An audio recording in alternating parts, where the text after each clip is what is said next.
Hello and welcome to another episode of Shh, Don't Tell My Mom.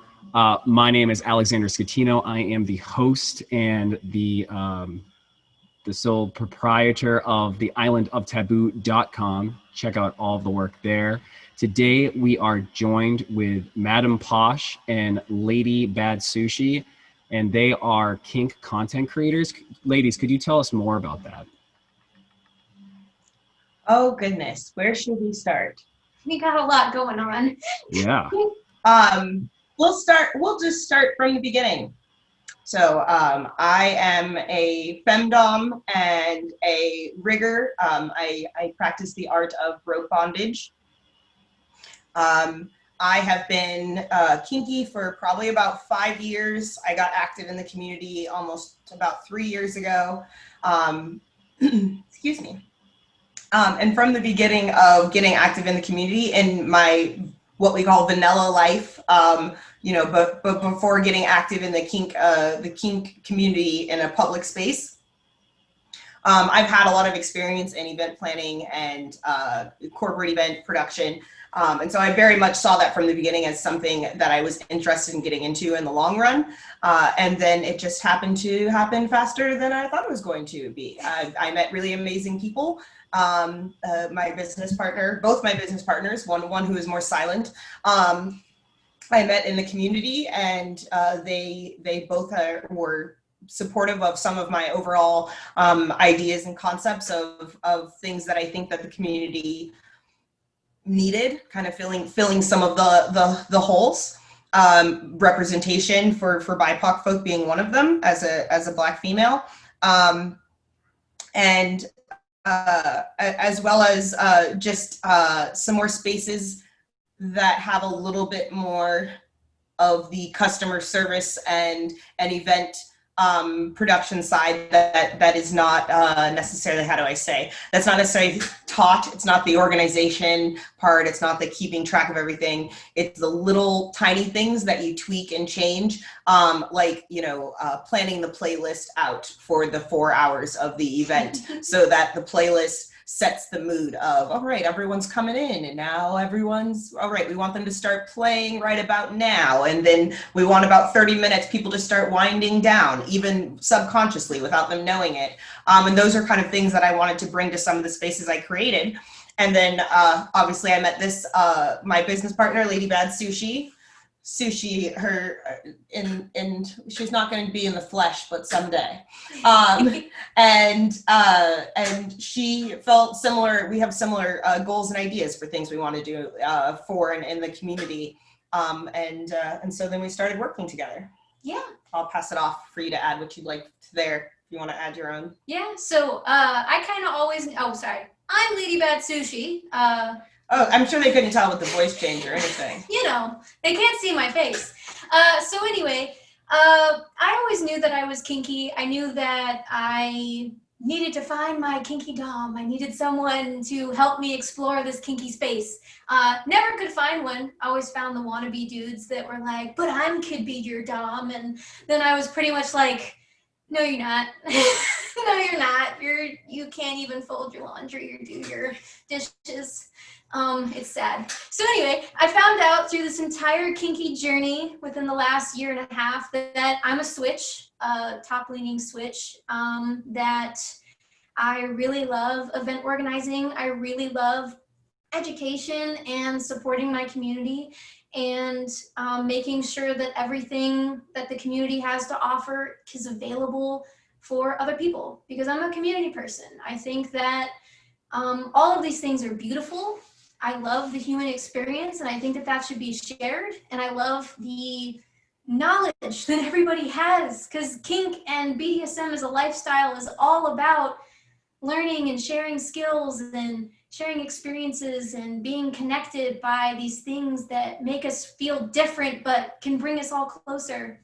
And so with MadamePosh, I have been able to push myself into these new roles and work as, we help run so many different things, but I'll just put like some of my favorites. I helped establish the Kink Hub. It's something that helps promote education in the community. internationally now. It's really grown in the past couple of months. We also have a nonprofit called KSF.org or KSF.org, and it's Kinky Activist Support Fund. It helps marginalized communities and kinksters so that they can do the things that they love and also support mental health issues and also supporting Black-owned businesses. We also are trying to run a couple of conventions and events so that people can be represented in the spaces that they want to enjoy. We love diversity, we love differences, and we think that that should be embraced. We love kink. That's us. Yeah, I think one thing that both me and Sushi have connected with is that kink brought so much to our life in such a short amount of time. And, you know, it's like a night and day difference between us being in the vanilla world and then entering and then embracing this kind of kinky lifestyle community. Once we broke that seal, there was no going back. I remember my first, rope scene that somebody like had me do in a dungeon, and he untied me and I was like, oh darn, I'm not leaving now. It was a totally like life-changing moment for me. I was like, this is where I'm supposed to be. And so now I just want to give, we both want to give all of this positivity and energy back to all of the people and get more people to come in and join us and experience the things that we love.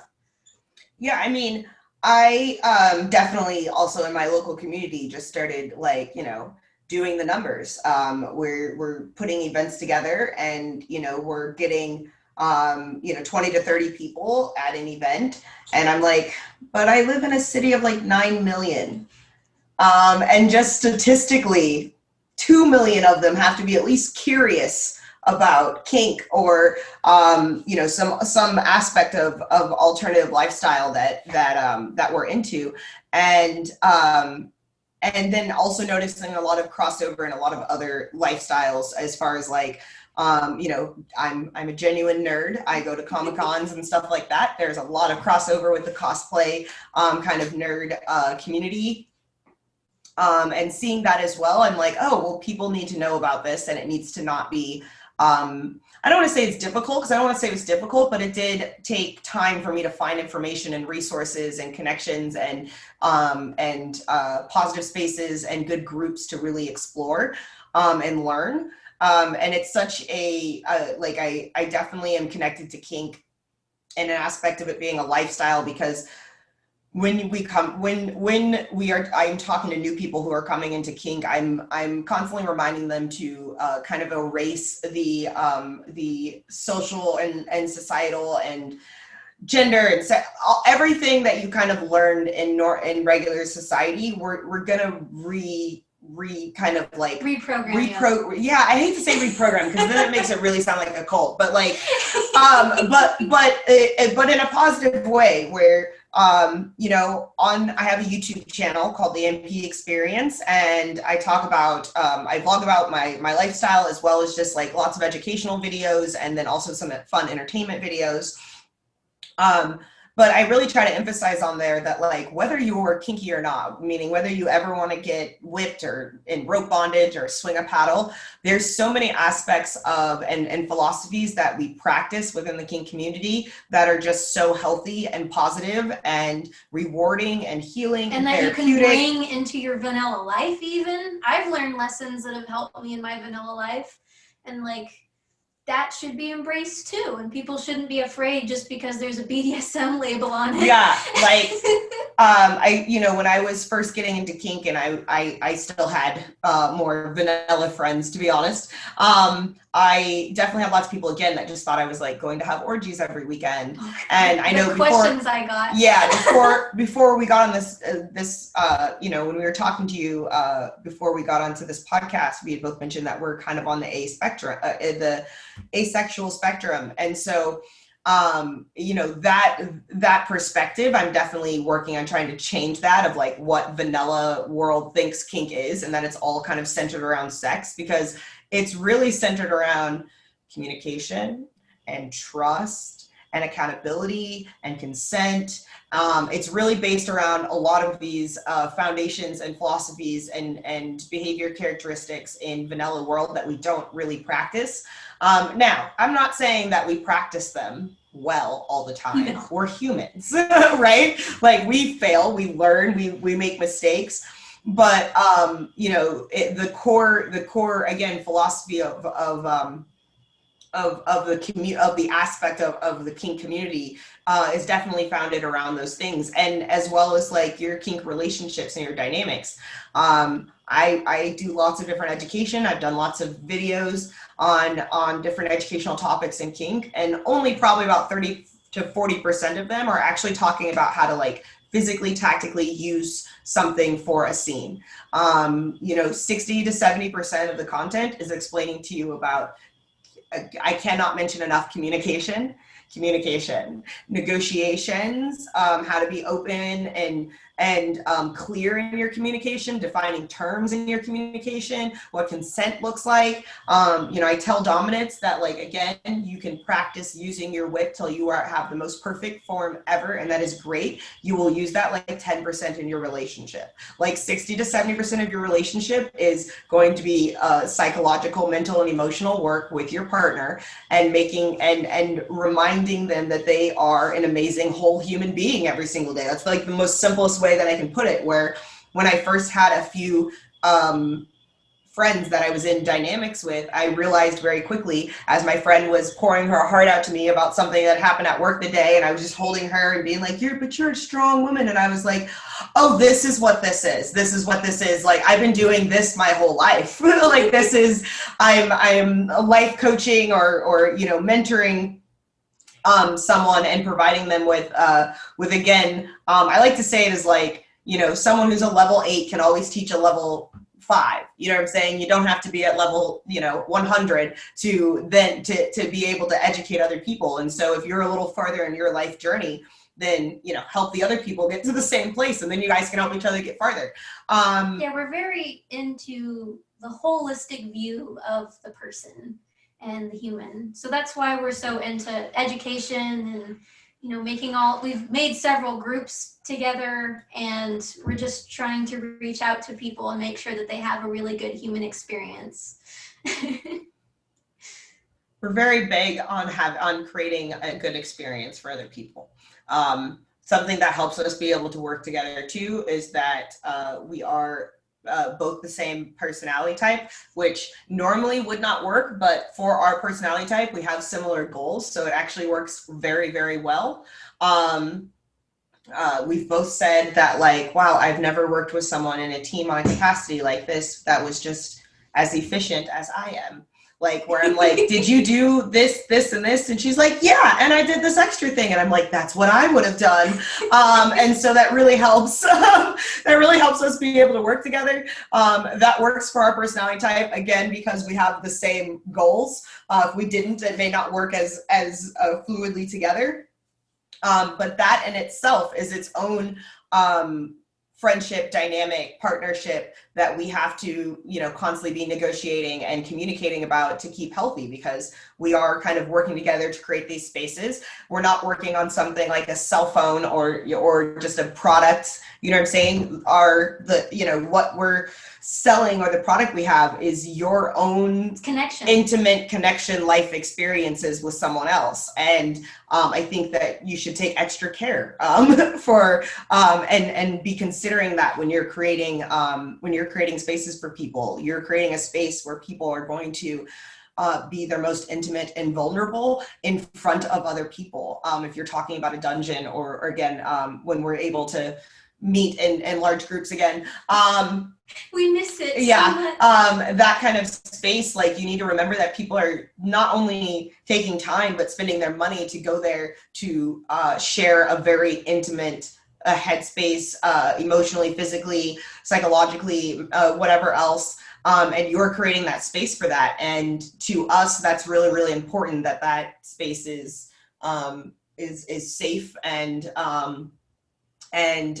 you're comfortable in that and kind of cherish kind of creating that space and people walking out going, oh my gosh, that was just, and then the music played just perfectly, and then they had another room for aftercare and it was so nice. And those are the things that make people want to come back to spaces that you create. Yeah, that's what makes us really like the content creation part, just creating for people, creating to connect with people.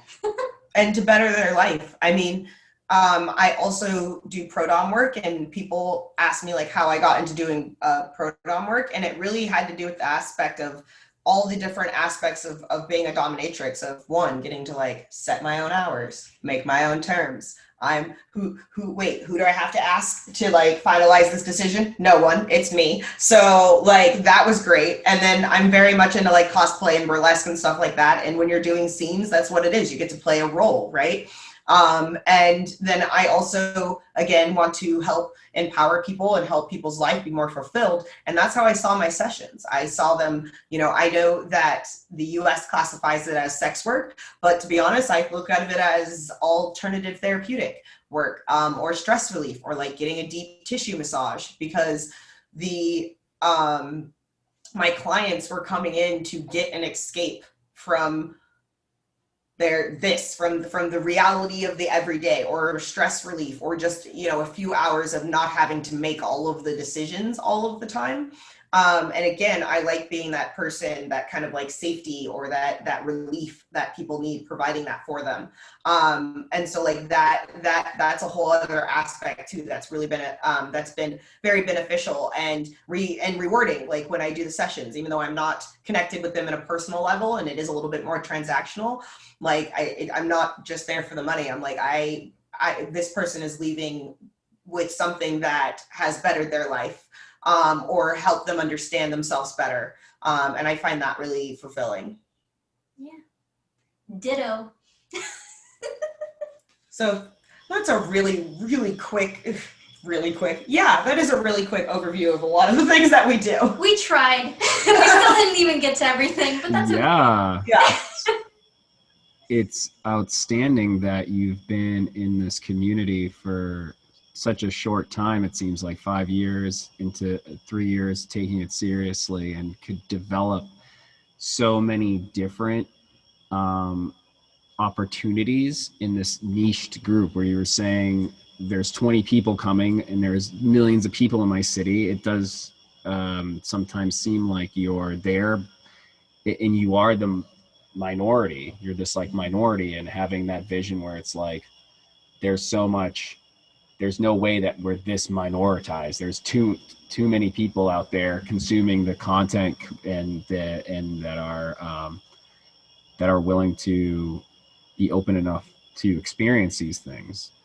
And I mean, it's not even that, because when I talk, like, so I'm a teacher. That's why you don't see me. Hi. So I know that there's more kinky people, because when I end up telling other teachers what I do, they're like, oh yeah, me too. And so there's this really horrible stereotype where people are not allowed to accept themselves, even though everybody's doing it. Mm-hmm. And so that's also another mission that we have, is to just make a lot of this stuff more accessible and like accepted, so that people can feel open enough to do it. And then hopefully we can get to a place as a society where we don't have to shame people for wanting to experience with different sensations or connections with people. Yeah, I'm like, I have said often that like I would love a goal for some of the things that I've been working on, where we impact society in a way where if you're leaving the office for the weekend and people are like, what are you doing this weekend? You can be like, I'm going to a rope bondage convention. And they'll be like, sweet, I'm going to watch my kids play soccer. And you're like, all right, see you next weekend. And like, it's just normal. No one's like, what? A rope bondage? Are you gonna have an orgy? Da, da, da, da. It's like, no, because even though people in vanilla society may not be active in the community in that way, maybe that you like to do your stuff private. That's a valid space. But because they have an understanding of what it is, they're not all immediately assuming that we're all like just crazed sex heathens, right? And so then you can create this situation where people can come and talk about it more normally in other situations, and they don't have to hide. They don't have to worry about losing their job, or worry that, you know, a family member is gonna shame them in front of everyone. They can just be like, that's a thing I do. And they're like, yeah, it's like a hobby, you know, like, Susan plays golf, and you know, Betty likes to get tied up. That's what their hobbies are, right? And I think kind of creating that kind of normalcy will open the doors to us being able to talk about aspects of kink and BDSM that can get more into, again, the therapeutic realm, where we can't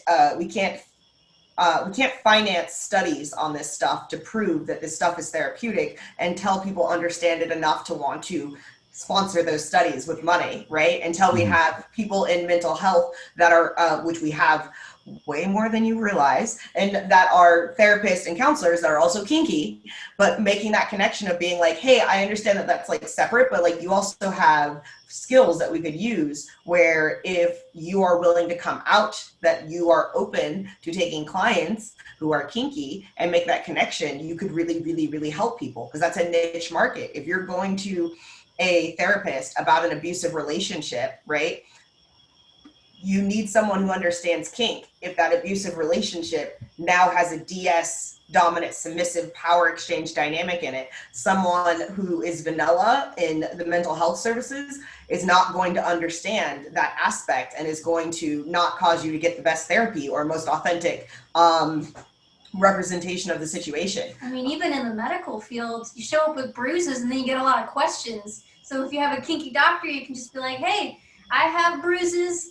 It's consensual. Don't worry about it. I did a scene the other weekend, whatever else. And then again, he also can give you care as a doctor, understanding that and being like, oh, great, you know, these bruises are healing properly. So then, you know, it can also be helpful in your kink dynamic where maybe if you did, you know, maybe you did go really hard and maybe you caused some damage, but you're not aware of it. If you're able to communicate that with your doctor without being scared that he's going to have your boyfriend arrested or your partner arrested, then you can also get better medical health and our medical care. And I think that's important, again, in mental health and in physical medical care. As much as we talk about in the community being open and honest with your doctors, I still know a high percentage of people who aren't when they're talking about the type of play they do with their medical doctor. And that is really important because we are doing, depending on what you're doing a lot of physical activity. I recently, actually, my partner broke his collarbone a few months ago. We do a lot of rope suspension, a lot of rope bondage. And the surgeon, after we were doing the aftercare after surgery, and I asked him straight out, because I was like, we're like, okay, so when can you get back to like strenuous activity? And he's like, oh, and I'm like, no, I'm gonna be specific about this. So we do bondage type things. When can he hang from the ceiling? That's what we're like I need to understand that, right? Because it's one thing, like he had surgery, had a plate in his shoulder. You may think strenuous activity is picking something up that's 50 pounds or more, but it's not the same as me like suspending him from a harness that's going across his chest. Yeah. And so, as you know, I'm a sadist, so I actually enjoy those moments where I get to make some people a little uncomfortable. And the doctor laughed it off, but it's a legitimate question I needed to ask to know so that we can play safely, and that's my job as a dominant. So. I think, again, too, that kind of conscious way of living is an aspect in kink and kink community and philosophy that is incredibly beneficial, that I think a lot of people would. They're missing out on it. Exactly, it is missing out, where it's like you can choose to live your life in the Matrix if you want, or you can take the pill, right? And you can still exist and participate in the aspect of the Matrix, but you know the game instead of being ignorant, right? You understand what's going on, and then you can share space with people who share those same value systems, which only strengthens yourself more when you have to go out into the vanilla world where people don't share those same value systems. Yeah.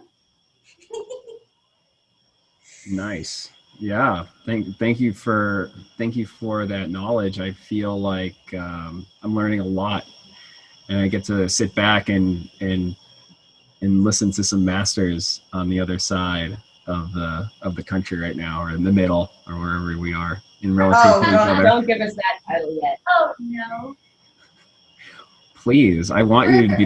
I want to have the specialists on my show. We still have a lot to learn too. And don't we all have a lot to learn? I would say I don't think that people that are walking down that road from advanced to master is someone to like marginalize yourself in your that you do have a lot. You have a lot more than you might think of knowledge. Even if you have a high ideal of yourself, I feel like I always want to make myself feel like I don't know that much, even though I know a lot. I would hate that That's to come the out on the plight start. of someone that is knowledgeable.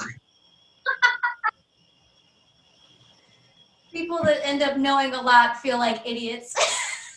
Well, the thing is because the more you, right, like there's a reason why they say ignorance is bliss, right? The more you know, the more you realize that you don't know, right? Yeah. And so that's kind of what, It really reflects where we are. Yeah, but I also think, I mean, there is something to be said for the fact that, like, when I came into the community, I got teased a little bit by other people within the community because as they started seeing me come to groups and classes, they were like, oh, that's the Black Dom. She always comes with a notebook. She just always comes in and front row and is like, and how did you do that again? And just like taking notes. And it was like, I very quickly actually got the reputation for like, oh, if there's an educational class, like she's going to be there with questions and taking notes. Also, if you're one of those people, feel empowered. You are fully present in that space. And do not feel ashamed for it. And you're kind of, again, you're showing, it's also something I think people need to look out for in a partner. If you see someone coming to the dungeon and they're not just immediately trying to figure out who can I play with, who am I attracted to? They're like, no, I'm here because I like want to learn how to do this spanking correctly because I don't want to hurt anyone. That's someone that you need to pay attention to of like, they've got some good value sets, right? Yeah, it is. It really is. It really is. I have started making it a running joke that like my biggest fetish is communication. If you can communicate really, really well, I'm like, because it is kind of really rare when you have people that without spending a decent amount of time with and kind of understanding and learning their language, because we kind of all see them speak. Shine. Yeah. And you just kind of, because again, that's what connection is, right? Whether like at the end of the day, connection is communication, right? I may not say one word, but 70% of communication is not the words that come out of your mouth anyways. Yeah. That's a whole big class. But what we're doing when we're kinky is a way of communicating with our partner. When I'm putting rope on my partner, my rope is communicating. It's communicating what I want you to do. When I push you this a little bit this way, it's communicating that I'm in charge. When I'm tying this or putting that is what connection is. It's a constant flow of I'm giving you energy, you're giving me energy back. I'm giving you energy, you're giving me energy back. Reciprocity is very important to both of our types of play. Both of us really like energy play. We really like the give and take of an energy and inside a space that we're in.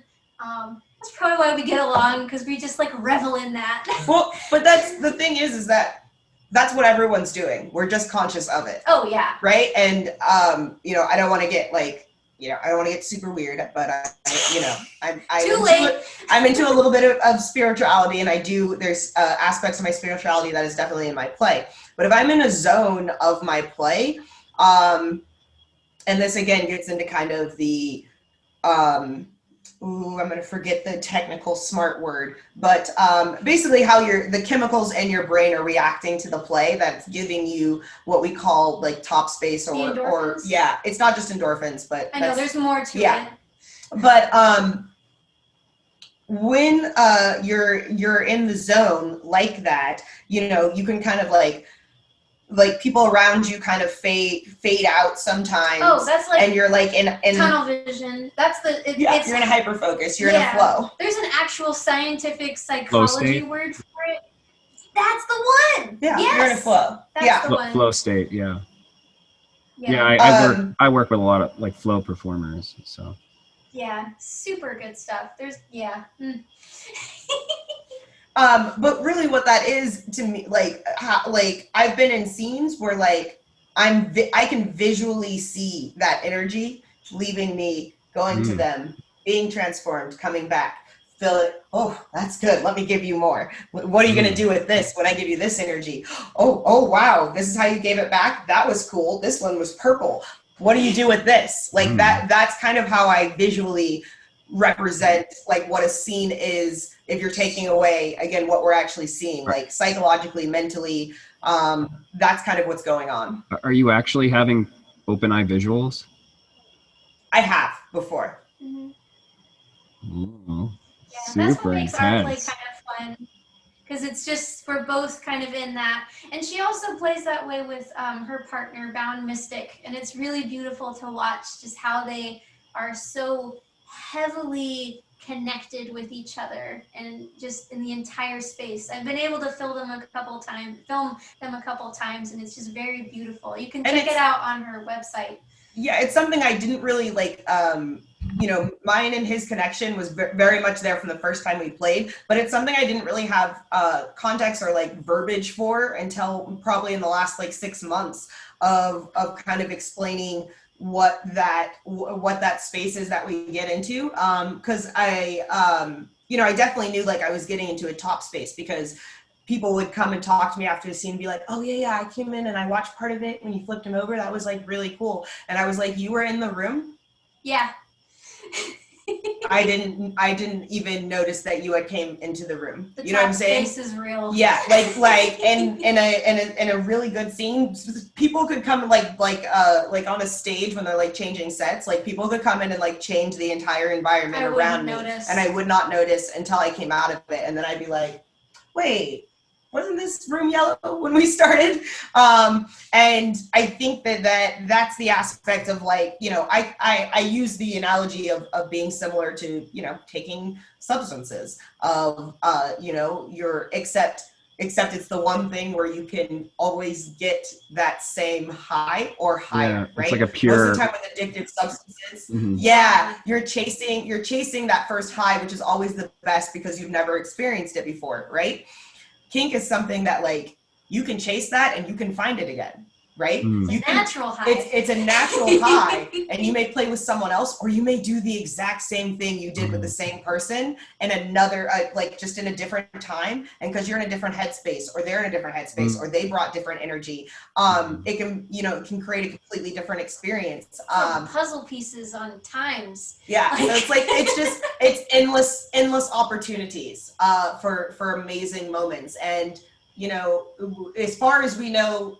Factually, we get this one conscious life, so would we not want to spend it in more of it in those moments of being just so secure in who you are, what the space you are, feeling loved, feeling connected with another human being, which despite what any human says, even despite jokes I make, is the purpose in which we find purpose in living, like as a human, like why are we here, what is the purpose? Most of the time it goes back to connection and communication with other people. You know, if you go back in even ancient history, we are a tribal species. You know what I'm saying? We instinctually go to hierarchy. Well, actually, no, not say that, because they're actually scientifically studying that, and that's not necessarily true. But we are a tribal, we are definitely a tribal people, and that definitely has to do with connection with other humans. So, yeah, I think again, just trying to get rid of some of those stereotypes, and so you know, surprisingly enough, 50 Shades of Grey helped. Like it wasn't bad. It's not the best resources. It's not giving you the best of like view of what the kink community is, but it did kind of open the sphere in the vanilla world for people to talk about it, right? Conversation. Same thing with the show that ended up on Netflix, I think. Bondage. Yeah, not the best show, because we know that a lot of it's wrong and not consensual and a little problematic, but some people watched it, they talked about it, and they Google searched, and hopefully they find people like me and Sushi in the community to give to usher them in, say, hey, come over here. This is a good area. These are good people. These are people that can give you the knowledge that you need. And then go over there, play some rope, have fun. I agree. Wow. I agree. Give more people a sense of belonging as well. Oh, yeah. Yes, there is a deep community, and there is a community with like the arts that are nonverbal, that you can go to a place in which you don't know the language, yet you know the language. It's like Yeah. the language of love. That language, like dancing and paint, like you're Yeah. an art, you're transferring from like a physical presence to an art, like this art and abstract presence, which is really Yeah. beautiful when you can do that with other people. And it sounds like you get to do that with not only a shade of difference in yourself, which is what changes if you were doing a drug, but you get to have two or more different spectrums of people interacting with you and creating new experiences. And it seems like you're really getting into that analytical and like this analytical repeatability phase of that I haven't gotten to hear people speak so eloquently into it.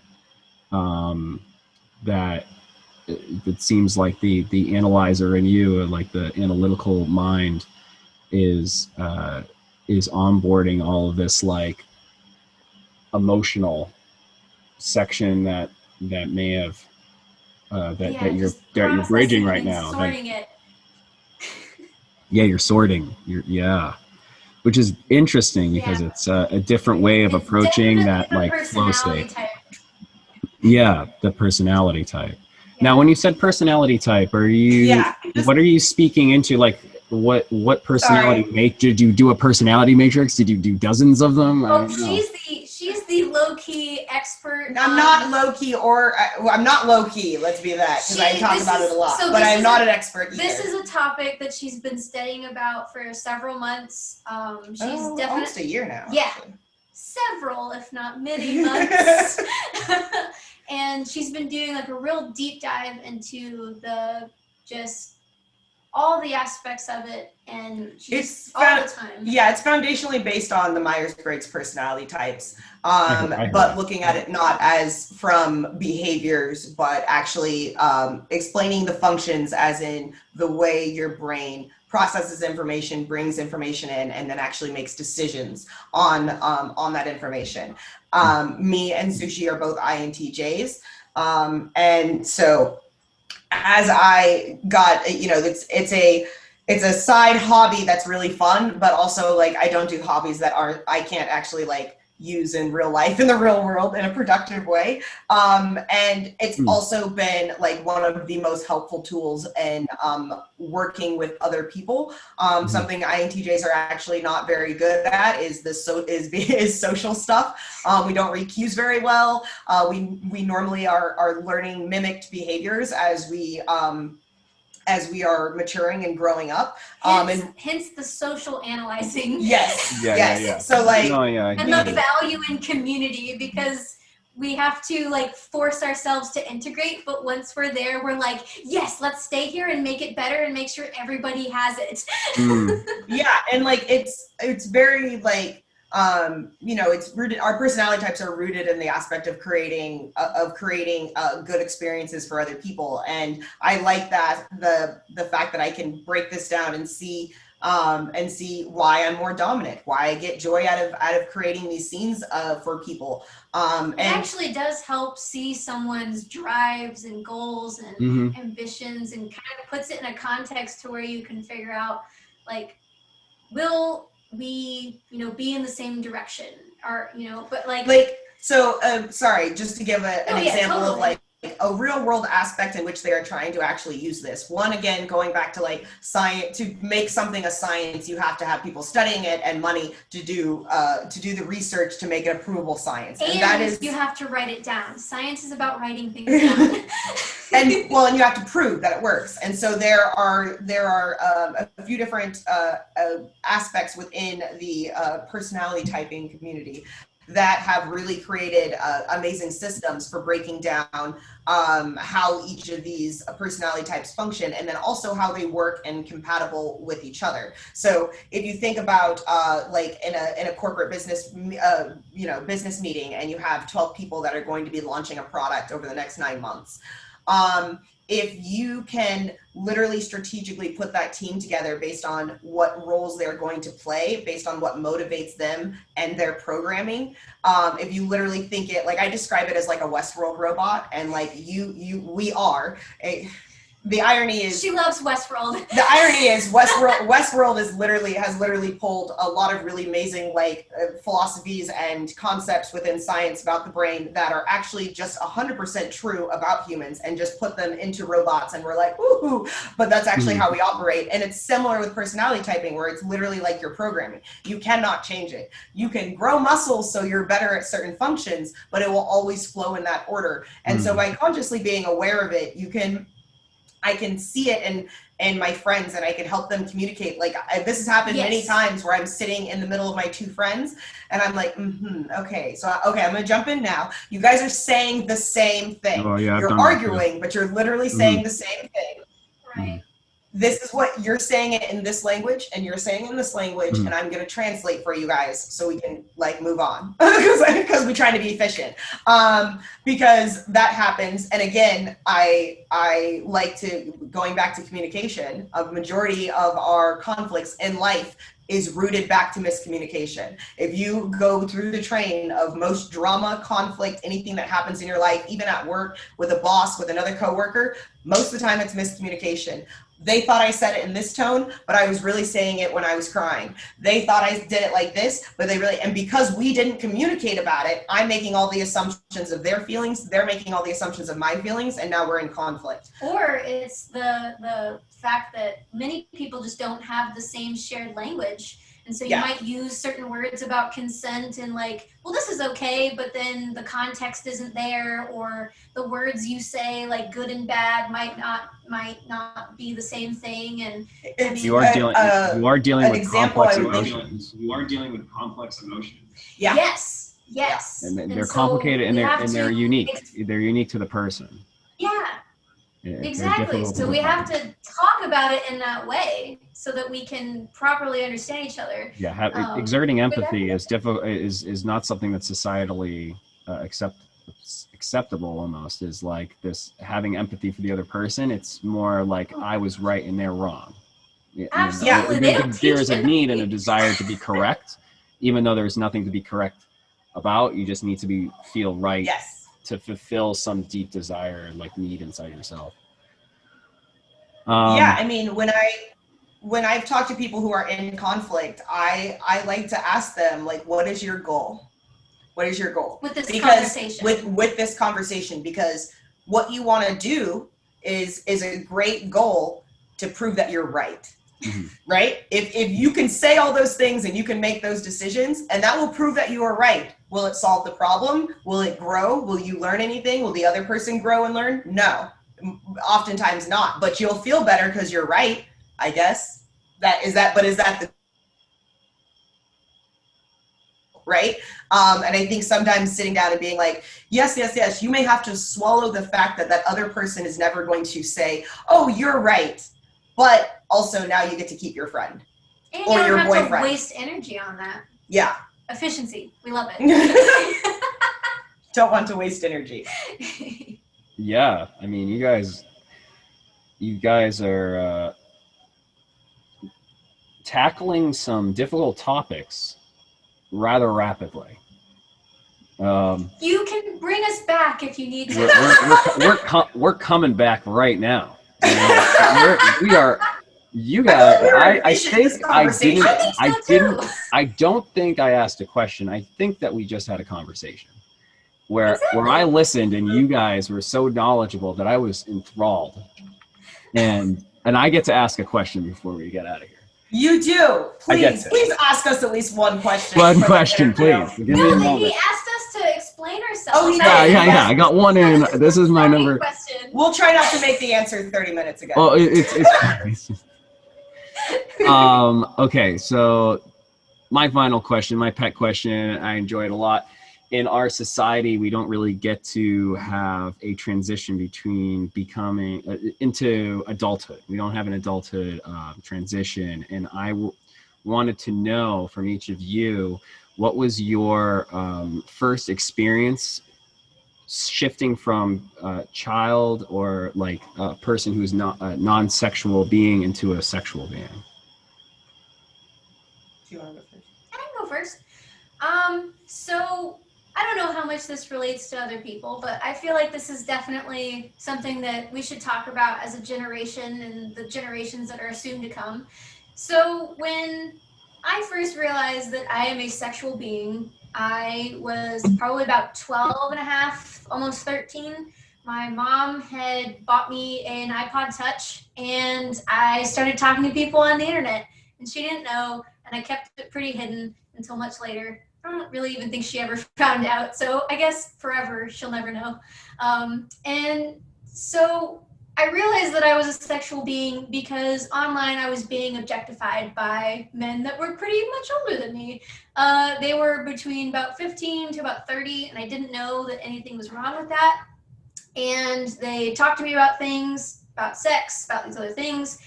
I talked to them too, and I didn't even really explore my body or myself until years later, but it still like framed something for me that I'm a sexual being and that like sex happens or can happen to my body whether I choose it or not. When I started realizing how my sex can affect how people view me, which is I feel like part of the question, because it actually is something I still kind of struggle with a little bit, is when my mom, we were like walking down a road, and she was like, no, we can't hold hands. And I was like, what? Why can't we hold hands? I'm like 11, 12, 13 or something. And she's like, we can't hold hands because then people will think we're lesbians. And I'm like, what's wrong with that? Why so many things. Oh, no. Sure, we're going to talk about one of the things wrong with it, but there's multiple levels of things wrong with that comment. She knows more about my mother and why we have issues, but like this is important to my sexual story, so I'm just bringing this up for context. But like with those two things going on, I realized that I am a sexual being. I am a human that can have the capacity to have sex. Of course, I didn't have sex until later, luckily, and I didn't become empowered about my sexual self until probably in my 20s. And so I guess it's been a journey for me, but now I'm in a place where I am comfortable with my bisexuality. Luckily, my mom didn't like hurt that. So ladies, if you're up for it. Anyway, Mom, look what you got. But yeah, check your kids' phones. Make sure they're not talking to strangers. Or don't. Just educate them. Yes.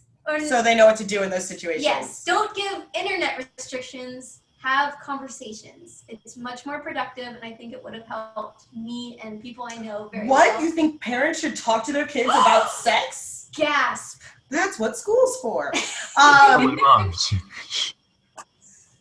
So, I'm in my situation, let's see, I was probably 9 or 10.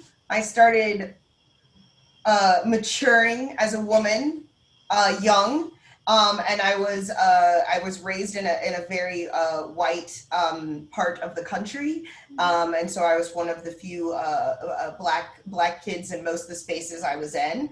And again, completely other conversation, but please look it up. The adultification of black children. It's a problem. Please look it up. We don't have time to talk about it. It's a whole not this show. We'll have you back. Good. Okay, great. Yeah. So for a long time, there were outward influences that perceived me in very sexual ways before I was very aware of my own sexuality. But I became aware of that's how I was being perceived probably around 8 or 9, because that's when my parents had to start being a little bit more protective, I think. And so I became aware of those things. And then I don't think I was, I wasn't really empowered in my sexuality, I think, until I was blessed that I have a great, virginity story. I was able to, I had my virginity until I was with my high school sweetheart, who I ended up marrying, and it was a planned evening with candles, and it was beautiful, and I wasn't drunk, and it's a story that I don't even like sharing because people are like, "Are you serious? Really? That was your first time?" And I'm like, "I know, it's annoying for me to even think about," because it was nice. But he also was much more experienced. So I think 3 days after my 18th birthday, he took me to an adult shop, and we bought a toy and a movie, and then when we were back to an intimate space, he was like, "You're going to actually have an orgasm tonight." And I was like, "Wait, what do you mean?" I've totally been having those. And so his sexual acumen was very helpful in again my sexual life. But then again, I also had a second empowerment moment, getting into kink and realizing that I don't owe anyone any of this shit, and that has been its own empowering thing. And I think we had mentioned before, being able to be in spaces and environments where I don't have to worry about fighting my sexual energy, which is exuding everywhere to everyone. First, people come to me with respect as a dominant, and that can't be their first intention, because that's not the spaces we create in the kink community. And that, I will say, is probably one of the most freeing aspects of being in kink, selfishly, right? That just has to do with me. It's just that oh my God, I get to be in this space and I'm not a sexual object because of how I present, because of how I identify. And this is the first time in my entire life that I've felt that way. And that's very empowering and freeing too. And again, one reason why we want to make more spaces where more women can feel that way, because I guarantee you a lot of women are like, "Wait, what? There's a space where I cannot be objectified and still be a sexual being?" There is. Sign me up. Yeah. There is. Wonderful stories that that could have been tragic and that have been taken, and the script has been flipped, as they say, and turning them into empowering moments. And I hope everyone else can have that resolution with things that have. Oh, sorry. I do want to add on that. Because you did say that. I don't want people to think that it didn't come with lots of therapy and money and heartache. we consciously went to go therapy right now. Yeah, we consciously went to go deal with our traumas so that we can talk about them in a productive way to other people, to try to help other people. But I also have to add a note that don't think that that's necessarily easy or that we're done. We're still working on things. It's hard and scary. It's hard. It's a scary thing to do, is be authentic. It's difficult. It's the road less traveled. I was talking to somebody today, biblically. I was like, there was, there's the road to hell and the road to heaven, and the road to heaven is the one is hardly traveled. It's difficult. It's hard, and eventually you get there. And I'm like, well, you think about Einstein. Einstein said heaven's on earth. It's a mind frame. And I feel like I'm on that fucking road because my life is hard as shit, especially talking about this stuff. So I feel like I'm on the road less traveled, and that does give me strength to continue walking down that road. And anyways, you are on a road less traveled. Walking the road less traveled. Really, most humans don't want to get past level 1 of being a conscious level human, because to get past level 1 or 2, you do have to go directly into all of those traumas and heartaches and things that you dealt with from your childhood. Even if you're 18, if you had people that raised you or didn't raise you, somehow you got fucked up by the time you're 18. There's something you need to process and deal with. And that is the next step. And most people don't do it. And it is because of that fear, because you do have to at least run across those coals. You have to feel that pain. You have to revisit that thing to be able to heal from it. But then once you do, it's better than heaven. It's the promised land, darling. Being confident in yourself, having agency, telling people, no, I can actually just tell you no and not feel bad and not have any guilt. That is an empowering and just a way fulfilling and free place to live in your life. But a lot of people don't necessarily want to do the work to get there. to close this out, basically what we're telling you is to kink and go to therapy. Kink, go to It's therapy. good Those are stuff. wonderful I'm telling you. closing Yes. words. My name is Alexander Scatino. Yes. This is Shh, Don't Tell My Mom. We're changing lives over here. Like, share, subscribe. Visit me at theislandoftaboo.com. All the links to these lovely ladies will be in the comment or in the description section. I will put them in there personally. Thank you guys. Have a wonderful Thank day. Have you fun. for having us. This is great. Thank you so much. Mhm.